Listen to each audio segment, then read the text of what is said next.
Olá, meu amigo do programa Mercado Futuro. Começa mais uma edição do programa Mercado Futuro. O assunto de hoje é um assunto que dá muito pano para a manga, né, para dizer o mínimo, que é o café. E o mercado de café vive um período único na história, pelo menos aqui no Brasil. Esse é mais ou menos o tema que eu quero aprofundar.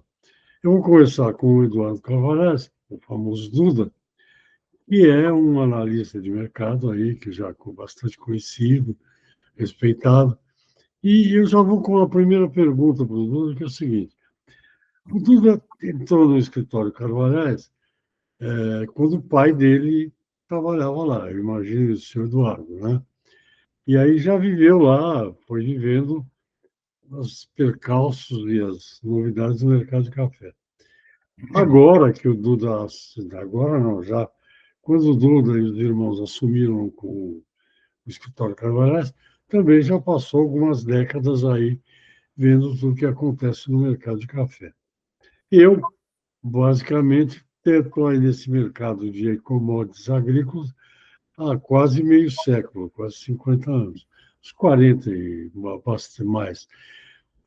E eu nunca vi, eu acho que o Dudu também não, vamos saber agora, eu nunca vi uma situação como essa que nós estamos vivendo no mundo, no mercado do café. Eu queria saber do Dudu se ele já viveu alguma coisa parecida nesse mercado e o que ele acha que, eu acho que ele acha isso, evidentemente que acha que vai mudar, que as coisas estão mudando, mas o que ele consegue imaginar que vai acontecer depois esse, digamos, tsunami que está atacando o mercado de café. É com você, Dudu. Bom, olha, bom te dar uma entrevista. Acho que fazia algum tempo que a gente não conversava assim para uma entrevista. Porque eu já estava dizendo para você que eu tenho dezenas e dezenas de entrevistas com você aí. Bom, mas eu acho que nós vivemos uma época nova mesmo e não acho que é um tsunami que vai passar. Tenho a impressão que, como tudo no mundo está mudando, o mercado de café, o consumo de café está mudando ainda, com a entrada de novos consumidores, novos personagens, mudanças nas economias de cada país e principalmente a comunicação. Eu acho que, na minha opinião, quando forem estudar o mundo nessa época, vão mudar que nós participamos, a nossa geração, geração anterior, as próximas gerações, de uma mudança, um corte na história da humanidade, como houve quando chegou a imprensa, lá em 1400, mais ou menos. 200 anos depois veio o Renascimento, um pouco antes disso, fez mudanças históricas na sociedade, e agora nós vivemos isso, e o café está dentro disso, está mudando junto.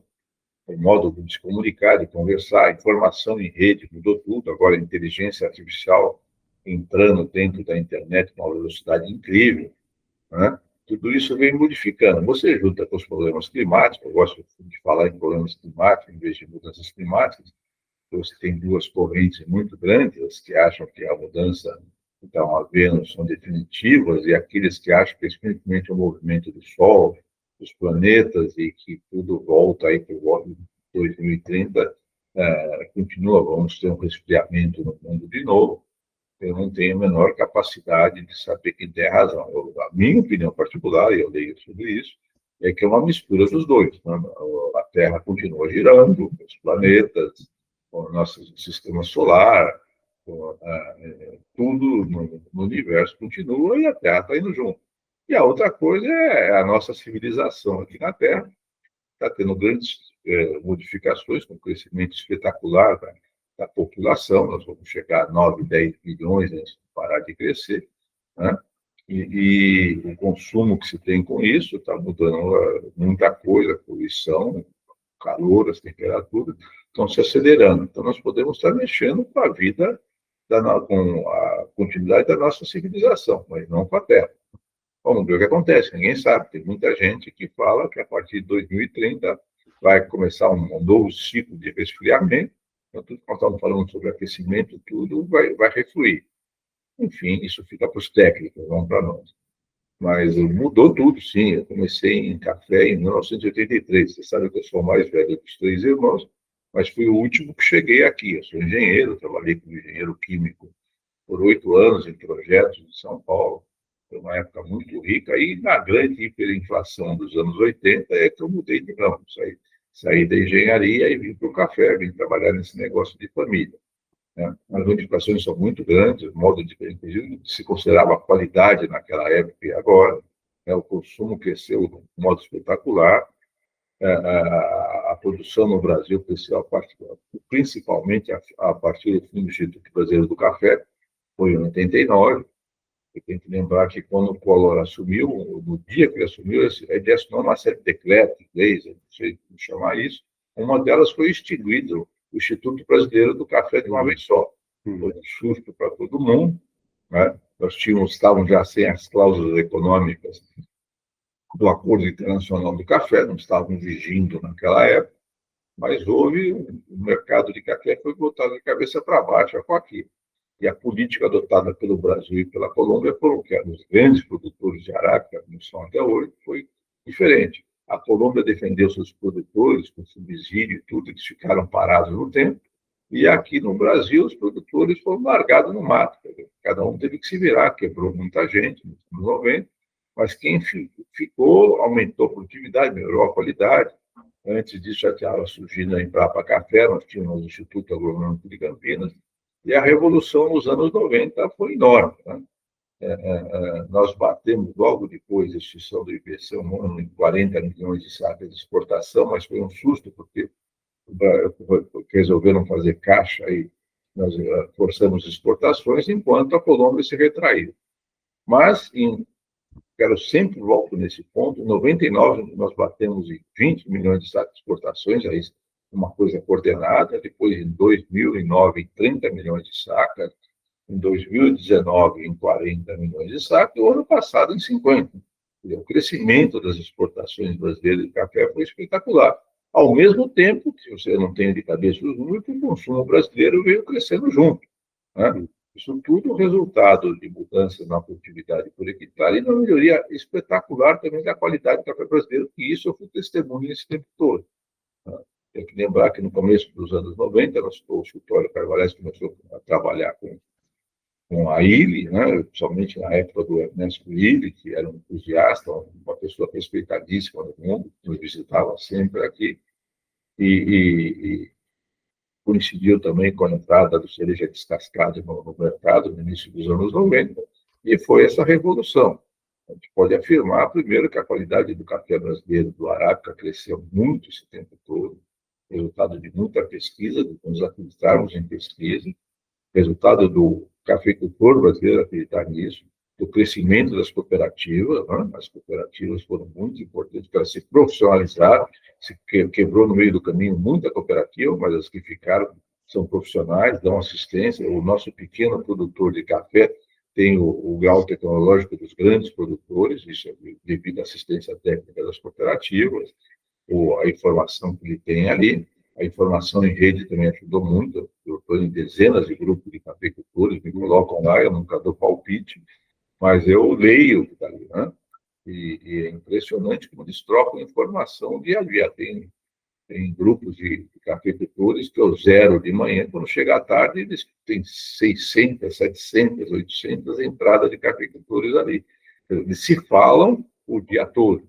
Né? Isso está causando mudanças aí culturais que não dá para a gente avaliar, mas que está mudando, está mudando. Isso que assusta o mercado hoje, não? As bolsas, porque percebem que aquela formação de opinião que vinha de cima para baixo acabou com essa informação em rede.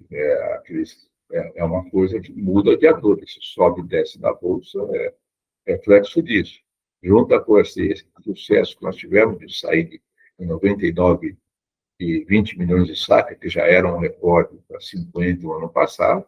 Isso com anos de safra alta, anos de safra baixa. Nós fomos liquidando os estoques do antigo IPC. O governo, em anos de safra baixa, fazia leilão para sobrar mais café para exportação, para se exportar um pouco daquele café velho também. Né? Só que, quando foi ali em 2017, né, eu não se lembro exatamente quanto, está registrado no nosso boletim semanal. Acabou. Zerou. Teve um último leilão do governo e zeraram os estoques governamentais. E, ao mesmo tempo, o cafeicultor brasileiro, com o advento do Plano Real, com a estabilização da nossa economia, ele começou a diminuir os seus estoques, né? Tinha cafeicultor que nunca vendia café no mesmo ano que colhia. Esses estoques foram minguando e, de vez em quando, aparece um lote aqui de 4, 5 anos de guardado, mas é uma raridade cada vez maior, né? Houve essa mudança da economia, houve essa mudança com a estabilização da nossa moeda, com a informação em rede, com os bancos se digitalizando tudo, isso tudo está repetindo nesse mercado de hoje. Ao mesmo tempo da revolução da nossa bebida, do café. Apareceu o Conilon no Brasil, cresceu muito hoje. Nós somos o segundo maior produtor de robusta Conilon, estamos crescendo. Aparentemente, com esses novos consumidores na Ásia, estamos caminhando no mundo para consumo de 50%, 50%. Né? Tenho a impressão de que nós vamos também ser os primeiros produtores de robusta do mundo, com a pesquisa que foi feita, com a qualidade do nosso robusta, com a Emcaper trabalhando lá no Espírito Santo, com a Embrapa dedicada lá ao robusta em Rondônia, né? Tudo isso é uma mudança enorme que nossa geração assistiu aí no café. O modo do que se fala que é o café gourmet hoje mudou muito, né? Hoje se fala em robusta gourmet, bebida nova, que disputa campeonatos e tudo com isso. Quando eu comecei no café, não se provava, se contava os defeitos. O limão era usado para baratear a liga para os cafés mais baratos do consumo interno. E havia aqueles debates em reuniões de cafeicultores e reuniões de café, até quando o consumidor aceitaria de Conilon na liga. E era assim, 3%, 5%, não, acho que até 10% o consumidor vai aceitar. E hoje nós temos cafés aí que os torradores põem orgulhosamente no rótulo 100% Conilon. E tem consumidor para isso. Deixou de ser pejorativo você falar que tem de Conilon. Tem que lembrar que houve um movimento a partir do Paraná, a uma certa altura, para obrigar o torrador a colocar no rótulo quantos por cento tinha de Conilon. Né? Isso não passou, porque é impossível, realmente, o torrador vê o gosto final da liga dele, às vezes é mais Conilon um pouco, às vezes é menos. E o Conilon está tomando muito esse mercado.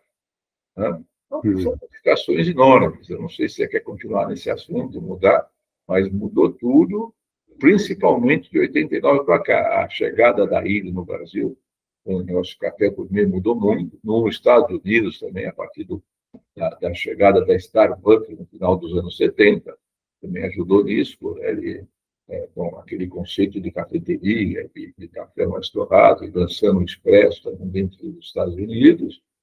Então, houve essa revolução, até a entrada da Starbucks e mesmo essas lojas, essas cafeterias. O expresso eram mais na Itália, né? Esse conceito de cafeteria, de bebida de lazer. E o café, que era uma bebida de trabalho, até os anos 70, virou uma bebida de lazer também. Não é à toa que qualquer empresa que você entra tem lá a xicrinha de café, orgulhosamente com o logotipo da empresa, nas grandes empresas, das empresas menores. Né? O pessoal não tem logotipo em xícara de chá, um copo d'água, mas a xicrinha de café com logotipo existe aí, largamente usada para todo lado. Isso aí, porque é uma bebida de boas-vindas, é uma bebida que seja bem-vindo. Isso foi uma coisa que se consolidou no mundo todo com as cafeterias. Então, Duda, podemos falar continuar falando sobre isso.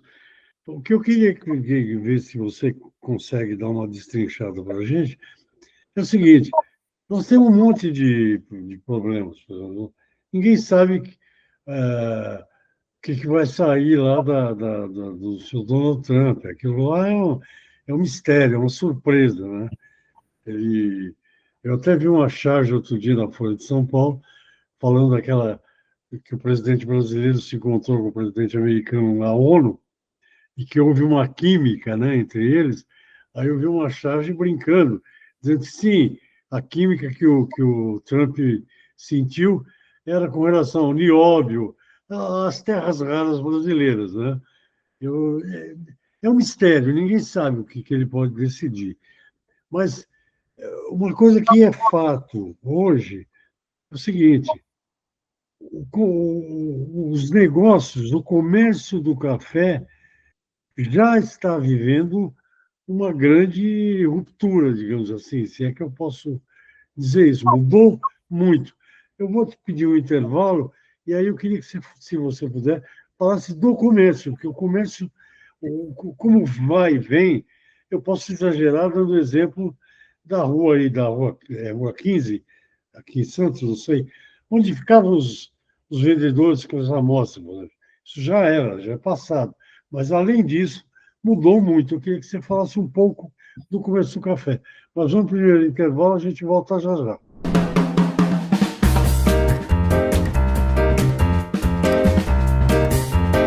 Ok, eu estou de volta ao programa Mercado Futuro. Hoje a conversa é com o Eduardo Carvalhais Filho. É isso, né?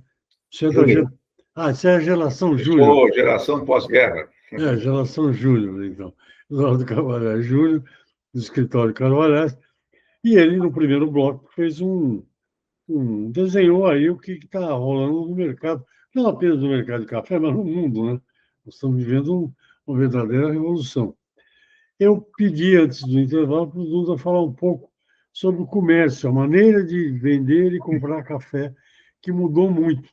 O que eu queria que ele me explicasse, porque ele está nesse mercado, como é que está isso aí?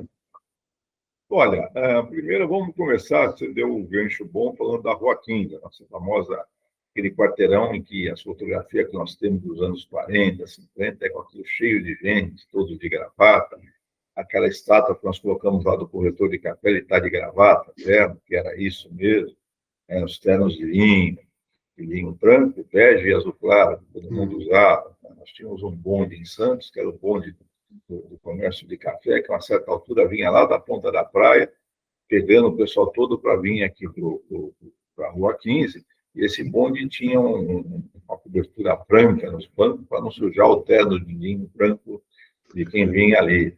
Você vinha também de São Paulo, o pessoal no trem dos comissários para Santos, né? Tudo era feito ali. Isso mudou com a comunicação. Né? Nós fizemos já uma exposição aqui no Museu do Café, mostrando que a história do comércio do café é a história da comunicação. Né? Então, por exemplo, eu me lembro, criança, de ir dormir com meu pai berrando no telefone, isso já era um avanço, e eu acordava com meu pai berrando no telefone, porque as ligações se completavam à noite. A palavra era essa, se completavam à noite. Durante o dia se pedia para a telefonista a ligação para um lugar e para outro, tudo congestionado as linhas, elas ficavam vazias a partir das 8, 9 da noite, e aí começavam a completar as ligações. E as mesmas coisas, 4h30, 5 horas da manhã. Né? Então, e era uma comunicação moderna, porque antes você se comunicava com o interior por telegrama, e os grandes comerciantes de café do interior, os maquinistas naquela época, que foram depois substituídas pelas cooperativas, acabaram por causa das cooperativas, né? O que eles faziam? Eles punham um rádio de ondas curtas nos escritórios de corretagem. Nós tínhamos aqui 4, 5 rádios. Quando eu cheguei, estavam encostados aqui. Um deles eu mandei para o Museu do Café, já não se usava mais, óbvio. Né? Então, a comunicação era o seguinte, do exterior para os compradores, já falavam com os seus exportadores, até com suas bases aqui em Santos, por uma comunicação mais direta, que vinha de telegrama, que vinha por uma série de modos, com aquelas fitinhas que se comunicavam naquela época, aqui em Santos sabiam, e eles começavam a comprar café antes dessa notícia chegar no interior. Nós sabíamos, avisávamos os produtores, mas os comerciantes faziam muito disso. Eles falavam por rádio de manhã e à tarde aqui, e eles começavam a comprar primeiro no interior. Eles que juntavam aqueles grandes lotes de café para mandar para os corretores. Compravam 20 sacas de um, 50 do outro, 30 do outro, que é o que as grandes cooperativas fazem hoje, né? E formavam os lotes, mandavam as amostras e eram comercializadas aqui em Santos. Depois apareceu o DDD, depois apareceu o aparelho de telex, depois o fax, né? O celular, e agora a internet. E quando me perguntam isso, mas vocês em Santos, como é que faz? Não tem mais aquele... Não, a Rua 15 foi para dentro da internet. Nós hoje, pelo contrário, nós trabalhamos com quem nós queremos no Brasil todo. E a última coisa que falta para melhorar isso é um envio de amostras mais rápido. Então, o nosso correio é aquilo. Você sabe o que são os correios brasileiros. Então, quando entra a esquerda no poder, aquilo lá vira um modo de financiar a ONG, de fazer os prejuízos que eles estão de novo. Isso deve acabar. E, por fim, também vão aparecer sites com mais informações. A língua eletrônica, que nós mexemos nos anos 90, início dos anos 2000, junto com a PIX, lá com a Embrapa Tecnologia, a Embrapa está se tornando uma realidade, vai se tornar uma realidade para a prova de café, não vai eliminar o provador, como os equipamentos dos médicos têm, que os equipamentos para se fazer exame não eliminam os médicos. Vai especializar muito, essas mudanças estão vendo e devem se acelerar nesses próximos 10 anos. É uma história do comércio, uma história da comunicação, então está todo mundo assustado com essas altas e baixas em bolsa, aqueles programas de coberturas que parecem não funcionar mais, né? O fato de que, com as mudanças tecnológicas na agricultura, principalmente no Brasil, quero abrir um outro parênteses, já falei isso várias vezes, eu sempre fui estudioso, tá? Eu me lembro que ainda no primário, que era 4 anos, depois dos 4 de ginásio, naquela época eu aprendi na escola que soja e trigo no Brasil só no sul do Rio Grande do Sul. E mesmo assim não era o clima ideal. O Brasil sempre seria importador de soja e de trigo. Bom, nós estamos produzindo soja no Cerrado, estamos produzindo soja no sul do Piauí, trigo no sul do Piauí, devido ao grande desenvolvimento que houve com a Embrapa no Brasil, antes do café, com o Instituto Agronômico de Campinas, que foi fundado ainda por Dom Pedro II, a gente não pode esquecer disso, né? Talvez seja essa a razão que nós nos desenvolvemos tanto no café e não aconteceu a mesma coisa no cacau e na borracha. E nós perdemos a primazia no mundo, talvez por não ter um instituto do cacau, um instituto da borracha. Aí isso fica para os estudiosos, não para mim. Mas essas mudanças que foram havendo, nós do café viemos acompanhando. E agora estamos no comércio também do café. Hoje eu passo o dia na frente de uma tela. Nós temos contato desde o bom dia de manhã para o comprador de café até durante o dia. É muito mais rápido, para eles é melhor também, porque concentram as informações todas num lugar. Isso está acontecendo e vai continuar a mudar.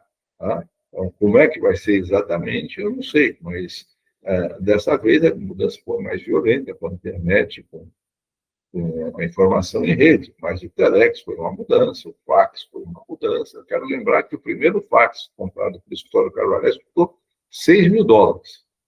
Né? Você vê como as coisas mudam. Nós mandamos o nosso aparelho Telex para o Museu do Café, teve uma exposição essa sobre comunicação, eu sempre vou lá, você vê aqueles grupos de alunos tirando fotografia do aparelho Telex, perguntando o que era aquilo.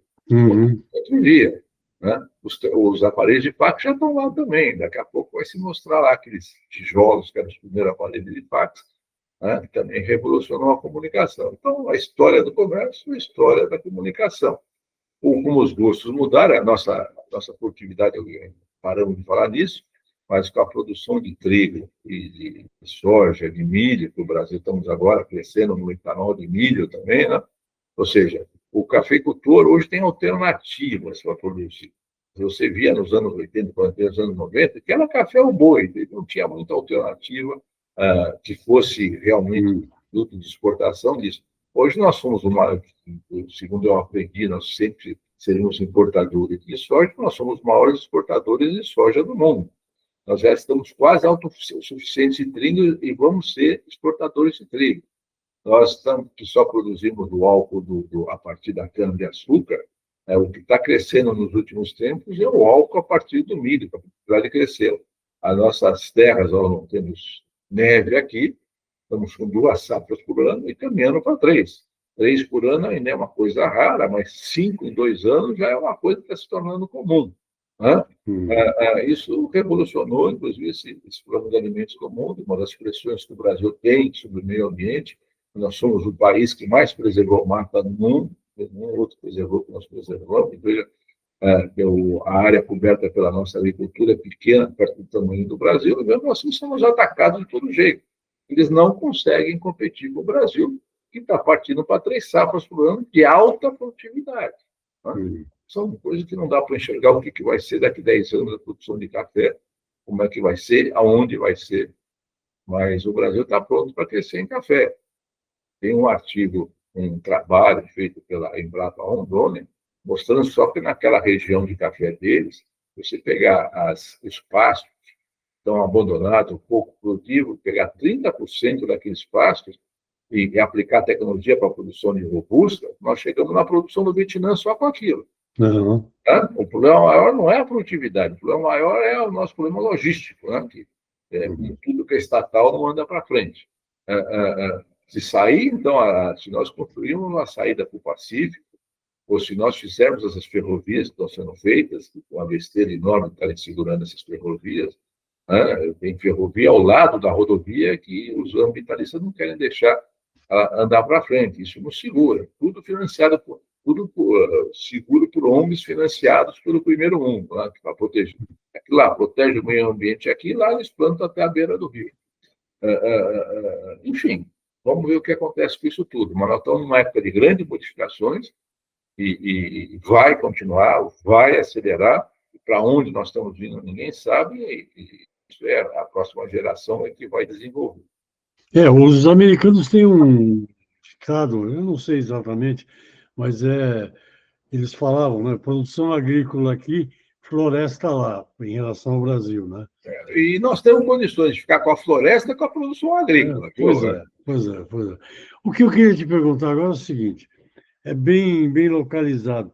Nós vamos a um outro intervalinho aqui, mas para o próximo bloco, seguinte, essa semana mesmo a gente viu na capa do Jornal da Orla o maior investimento da história do governo brasileiro no Porto de Santos.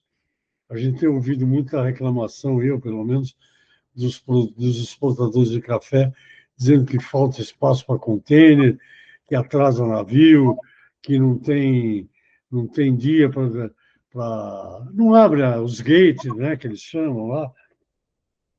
O Porto de Santos, ele vai, na tua opinião, daqui depois do intervalo, ele vai continuar sendo, porque ele é isso hoje, o principal agente da saída das exportações e importação brasileira, depois do intervalo, Duda. Gente, eu falo com o Eduardo Carvalhais, a gente volta já. Até já.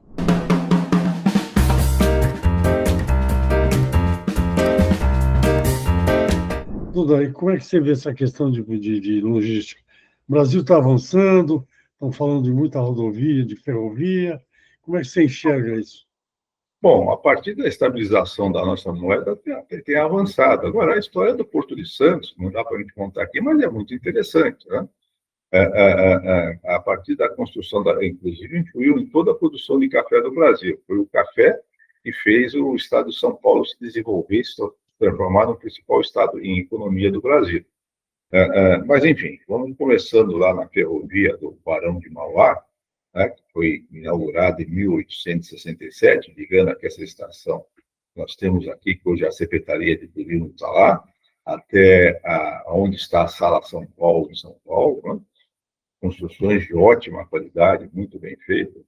A partir disso aí, a cidade de Santos e de São Paulo cresceram muito. Para você ter uma ideia, Santos foi pegar em 1867 a população, e depois em 1920 multiplicou por 10 a população. Em 50 anos, a população da cidade de São Paulo multiplicou por 10 nesses mesmos 50 anos. Né? A infraestrutura que se fez aqui em Santos, porque quando começou a crescer, o embarque por Santos começou a aparecer a partir de que um dos famosos caminhos índios que ligavam a ilha aqui de São Vicente até São Paulo, eram 3, né? Foi a ligação entre a Vila de Santos e a Vila de São Paulo por mais de 200 anos. Tem que lembrar que a Vila de São Vicente, que é a mais antiga, é de 1530, mais ou menos, e ficou lá em São Vicente. Nós estamos na ilha de São Vicente. Mas o lado da ilha, talvez por segurança que eles escolheram colocar a vila, o acesso a navios, às caravelas, era muito ruim. Então, as caravelas ficavam aqui em frente na Baía, aberta ali, que chamam de Baía de Santos hoje, e eles, com escalés, com pequenas embarcações, atingiam a Vila de São Vicente. Isso tinha dois problemas. Né? O primeiro era o problema de que um escalé para levar coisas, trazer coisas, era muito trabalhoso. E o segundo é o seguinte, as caravelas ficavam aqui na Baía de Santos, os piratas passavam lá fora, viam as caravelas ali e entravam para pilhar. Né? E do outro lado da ilha de São Vicente tinha um porto natural espetacular. Né? Um grupo de portugueses, logo depois da instalação da Vila de São Vicente, veio do lado de cada ilha para aproveitar esse porto natural, enorme, não é à toa que até hoje está ali, e montar ali um povoado que virou a Vila de Santos. Então, ainda outro dia dei um depoimento grande aí no Museu do Porto, mostrando que o Porto de Santos precede a Vila de Santos. A Vila de Santos, tanto que não teria o menor sentido, naquela época, você ter duas vilas na mesma ilha. Né? E aconteceu por causa disso. Era um porto.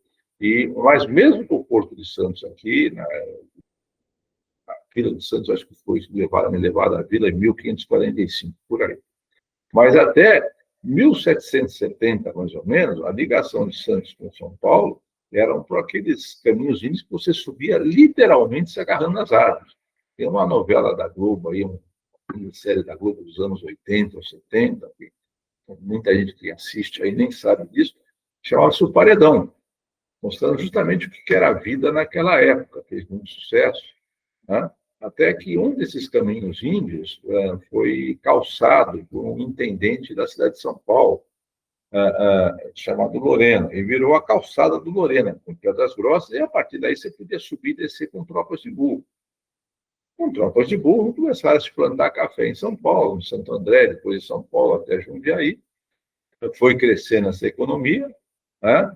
Nessa altura, os bandeirantes já tinham expandido o Brasil, e a história mostra isso, que uma das razões da independência dos bandeirantes, não obedecendo Portugal, não obedecendo o Tratado de Tordesilhas, é porque eles formaram uma vilarinha independente, era difícil de chegar.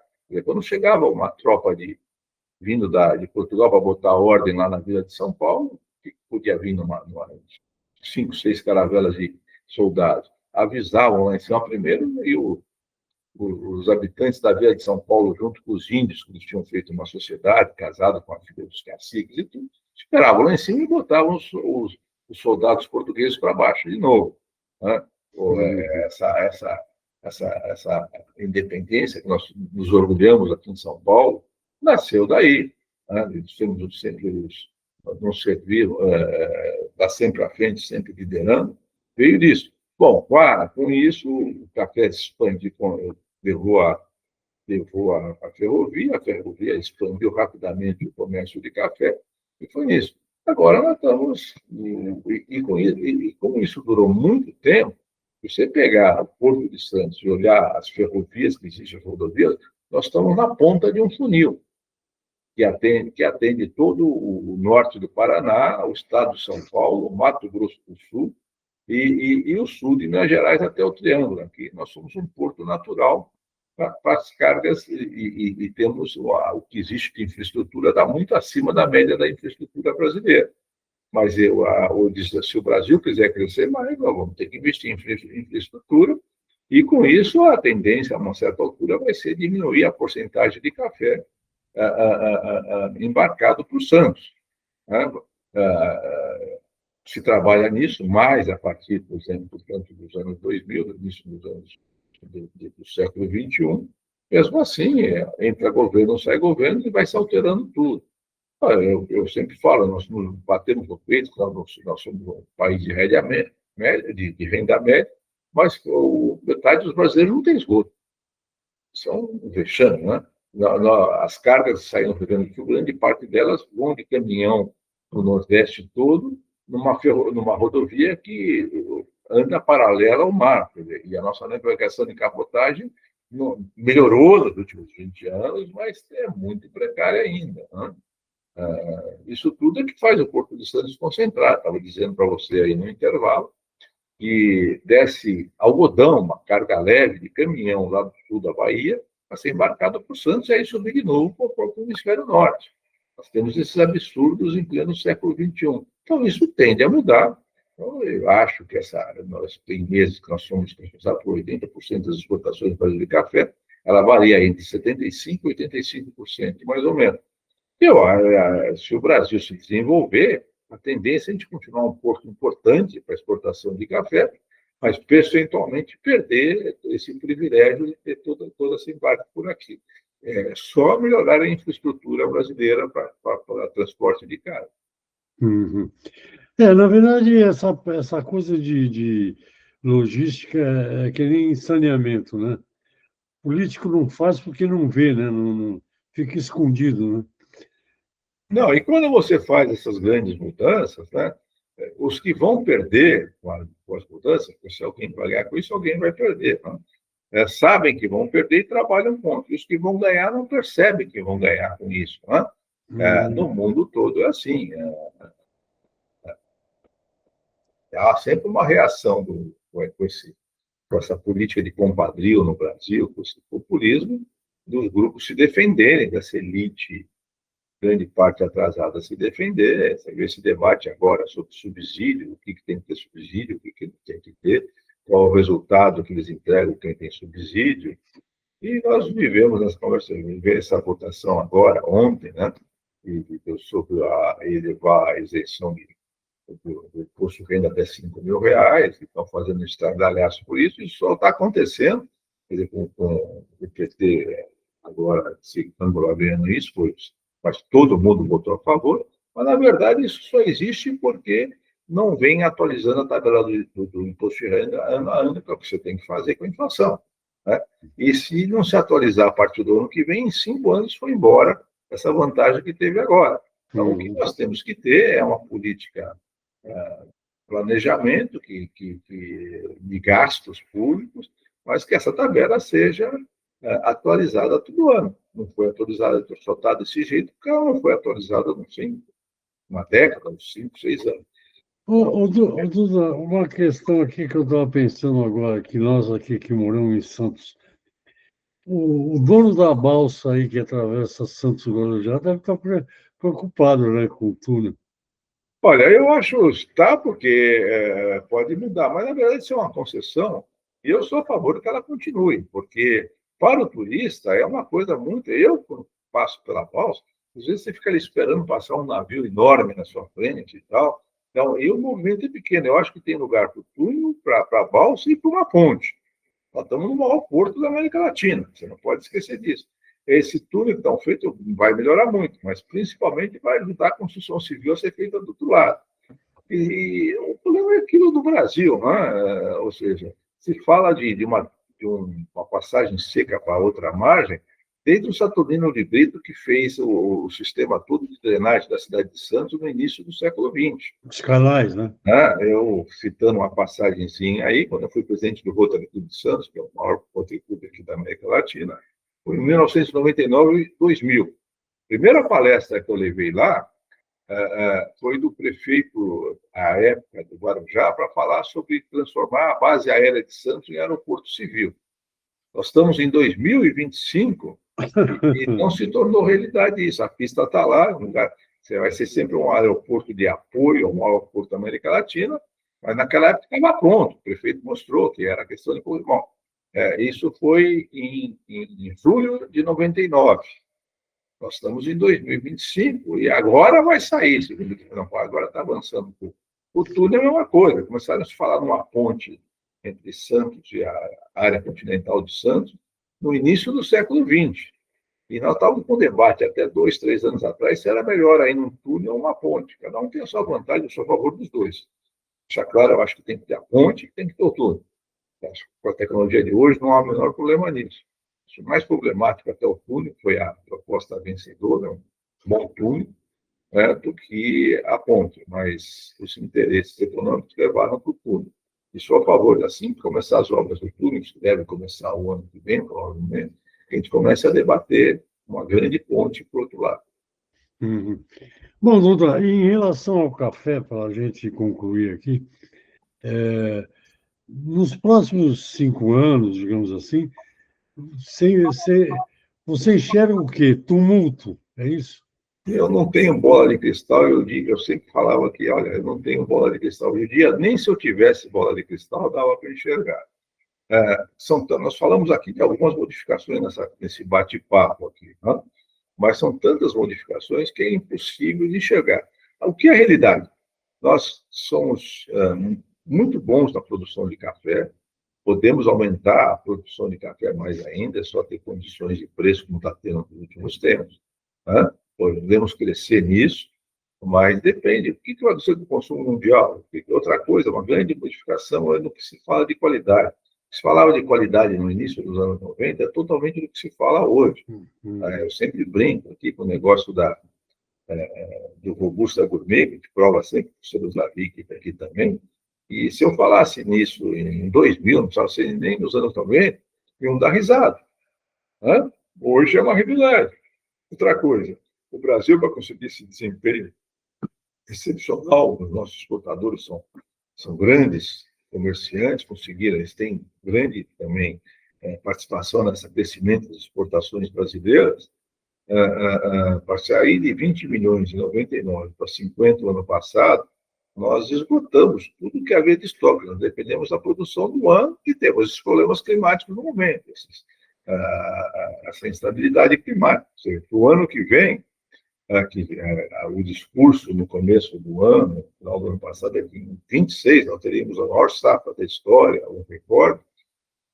Só que os problemas climáticos que nós tivemos no primeiro semestre, com chuvas irregulares, depois com os dias de frio, algumas geadas, algumas chuvas de granizo, mesmo quando você não tem as geadas, tem temperaturas ali 3, 4 graus perto no entorno do pé de café, já comprometeram o ano que vem. No momento, nós estamos falando aqui em iníciozinho de outubro, né? E o tempo está seco no interior de São Paulo, sul de Minas, até o Cerrado, alguns lugares com umidade relativa de 20%, umidade relativa de deserto, né? E temperaturas altas para essa época. Tem tido regiões aí com temperatura de 35 graus à tarde no meio do cafezal. Já abriu boas floradas, já abriu lindas floradas em algumas regiões, e eles estão enfrentando só a previsão de chuvas irregulares para daqui uma semana. Então, parte dessa florada não vai vingar.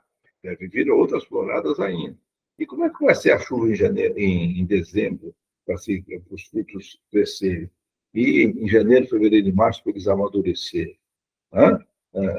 E os problemas climáticos agora são universais, estão no mundo todo. Quando houve a grande geada de 75, que eu não estava em café naquela época, houve a geada no Brasil e os outros países produtores soltaram rojão, porque foi uma coisa localizada, né?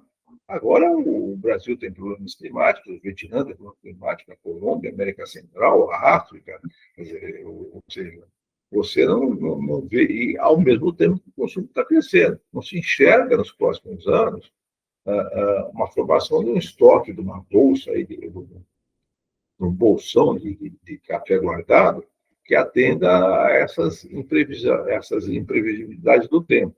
E acho que tão cedo não vai acontecer, porque se o preço cair numa hora como essa, como há alternativas ao café que nós falamos, como soja, trigo,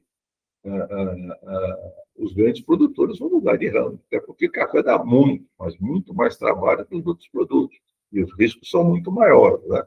O pequeno produtor, tendo uma cooperativa ao lado, deve continuar, mas os grandes não. Então, eu também não enxergo os preços desabando forte. Se desabar, pode, na bolsa pode tudo. Mas vai ser um desastre para a produção mundial de café se isso acontecer, né? O mundo precisa de alimentos, é muito mais fácil você produzir soja, trigo, tem muito menos problemas trabalhistas, mão de obra tem um outro problema sério no momento. A gente nota também que, tirando aqueles lugares que a produção de café dá muito status, como Espírito Santo, Cerrado Mineiro, nos outros lugares você fazer a sucessão nas propriedades está muito difícil. Você manda o seu filho estudar na cidade, então, e depois ele não quer mais voltar para ficar com aquela vida dura que tem o agricultor brasileiro, né? Então, tudo isso nós temos que ver o que vai acontecer. Agora, o Brasil é primeiro mundo em tecnologia agrícola, né? Com toda a pesquisa, com nossas escolas de agronomia, e nós vamos ter que lutar contra essa briga internacional, que eles não conseguem competir no campo, então querem competir criando essas ideologias de clima e tudo mais. Uhum. Eu repito aqui, dá para nós preservarmos isso tudo e produzirmos cada vez mais alimentos para o mundo. Eu queria agradecer a conversa. A gente podia falar mais, mas nós vamos falar com mais frequência.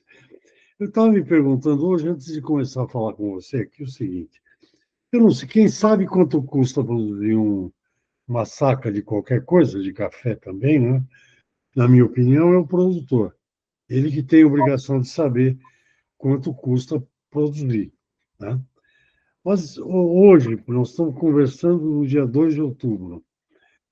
Hoje, com a taxa cambial de hoje, uma saca de café 502, US$ 503, não é atraente, não é bem atrativo, na sua Bom, opinião? não, atrativo no curto prazo é, e o produtor sabe disso. Outra coisa que eu discordo, sempre falo, está difícil, os negócios são difíceis, você pegar aquele informativo diário, eu sempre falo que os negócios estão saindo em volume menor do que o usual para essa época do ano, mas saem. É só você chegar no final do mês, pegar o número do Secafé e ver as exportações que foram feitas. Isso saiu tudo de negociação. Você vai ao supermercado, estão todos eles com café nas prateleiras. Então, sabe, é que o produtor, agora com mais informação, ele toma mais cuidado para vender. Ele se machucou muito nesses anos em que ele vendeu café aí a R$ 600, R$ 700 e teve um prejuízo enorme. Então, ele tem muito medo de fazer venda futura, né? Tá, gato escaldado tem medo de água fria. E depois é esse problema que você tem que fazer um cálculo por no mínimo 5 anos, agora que a regularidade declara mais, do que é o custo de produção. Ele varia muito de um ano para o outro. Como é que vai ser a produção do ano que vem? Outra coisa, os problemas trabalhistas cresceram muito no modo assim, então, o produtor toma todo o cuidado, sou testemunha disso, mas ele vai contratar mão de obra hoje para a colheita, o seu trabalhador não quer, porque está recebendo Bolsa Família, Bolsa isso, Bolsa aquilo, e se ele declarar que está trabalhando, ele perde. Então, nós temos que mudar essas leis trabalhistas, né? Há um incentivo a uma mudança no modo de se enxergar o trabalho no Brasil, que é um negócio incrível. E o café dá muito mais mão de obra, custo de mão de obra que outros produtos, né? E requer muito do cafeicultor. É muito diferente dos outros produtos aqui. Requer muita atenção diária, com pragas, com fertilizantes, defensivos, visitas à lavoura, e é o frio que atrapalha, é o calor que atrapalha, o ciclo de produção é grande, é uma cultura perene, diferente de uma cultura que você toma uma geada em cima de uma soja num trigo, daqui a 3 meses você tá plantando de novo, né? Então, é difícil, sabe? Então, ele resiste muito a vender, sim. Ele sabe que está dando lucro no momento. E outra coisa é o seguinte, eu acho gozado esse assunto, né? Ninguém pergunta qual é o lucro do torrador de café lá no exterior, e agora com essa crise com os Estados Unidos, você viu a própria Associação de Torrefatores Americanos dizendo que eles transformam cada dólar que eles pagam para café verde em 43 lá dentro. Essa é a relação do ganho dentro dos Estados Unidos com o dólar que eles pagam para café verde, para café cru, né? Então, eles têm o lucro e ninguém acha errado isso. Agora, o produtor, se pagar as contas de colheita, tá bom. O que ele quer mais, né? Então, isso é uma coisa muito grande. O cafeicultor, se tiver um lucro de 5%, tá bom. Não tem nada disso de ganhar o dobro nem o triplo. O que é isso, né? Então, esse preconceito com o cafeicultor e com o produtor agrícola em geral, nós somos terminar. Está ali para ganhar dinheiro também. Tá? Ele não está ali para fazer um trabalho cívico. Ele gosta do que faz. Porque cafeicultor que não gostar do que faz, sai fora, é muito trabalhoso, né? Mas eu noto muito isso. Não, mas ele está ganhando dinheiro, mas é lógico que ele tem que ganhar dinheiro, ele está ali para isso. Tá? Agora, se o exportador teve um ano bom e ganhou o dobro, não tem problema, ele tem ano de prejuízo, o cafeicultor também tem. Mas eu vejo em todo e qualquer negócio no comércio, todo mundo falando em lucro e recebendo os parabéns porque o lucro foi bom naquele ano. Né? Agora, o cafeicultor, no ano que está ganhando dinheiro, batem nele. Como é que ele quer ganhar dinheiro? Que coisa que é essa? Né? Então, você tem que lembrar muito disso também, que ele também quer estar ali para ganhar dinheiro. Tá bom. Obrigado pela entrevista. Até a Foi próxima. um prazer por ter uma nova conversa como essa. Eu também gostei muito. Bom, gente, é isso. Esse é o programa Mercado Futuro. Todo mês tem programa novo para vocês. Até o próximo. Tchau, tchau.